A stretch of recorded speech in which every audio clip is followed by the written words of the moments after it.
cicle Tasters de Patrimoni que es va fer a la Biblioteca Pública de Tarragona, el 22 de març del 2013 vaig fer una xerrada sobre la relació de Miró i Mont-roig. Després, el dia 25 de maig, o sigui un mes després, vam fer una visita a Mont-roig a veure, diríem, els indrets mironians.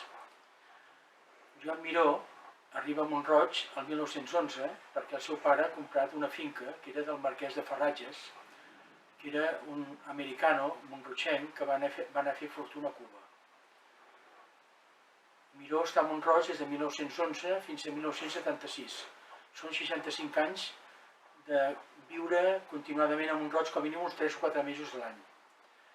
Durant els primers anys, del 1911 a 1920, Miró pinta tota una sèrie de paisatges de Mont-roig, de caire més o menys realista, entre els quals cal esmentar, per exemple, l'any 1918 la Casa de la Palmera, o 1921, per exemple, la Masia, i el que fa reproduir una mica els indrets que ell va coneixent de Mont-roig. És molt important l'any 1920 que Miró va a París. Ve de Barcelona, ve de Mont-roig, descobreix un món nou i queda una mica enlluernat. Torna sense saber què fer. Aleshores, es produeixen uns 2 o 3 anys de reflexió sobre la seva pintura, que es concretarà el 1923 amb el quadre Terra Llaurada. A Terra Llaurada, a la part esquerra del quadre, hi ha una atzavara amb el seu pal de ballarí. És sapigut que l'atzavara només fa una floració a la seva vida, que és quan mora, que li creix aquesta tija al mig i a dalt fa una floració de color groguenca. I això només és quan mora.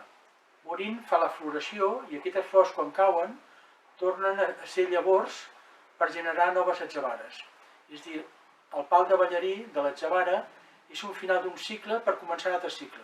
I això mateix succeeix a Terra Llaurada. Perquè a Terra Llaurada veiem que a la part esquerra hi ha el pal de ballarí i a la part dreta del quadre reprodueix trossos, fragments de quadres anteriors. I surt una masia, una terra llaurada, animals i animalets que sortien en quadres anteriors de la seva època realista.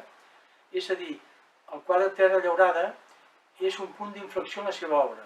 Acaba la seva etapa realista i comença el camí vers l'abstracció. I això succeeix a Mont-roig.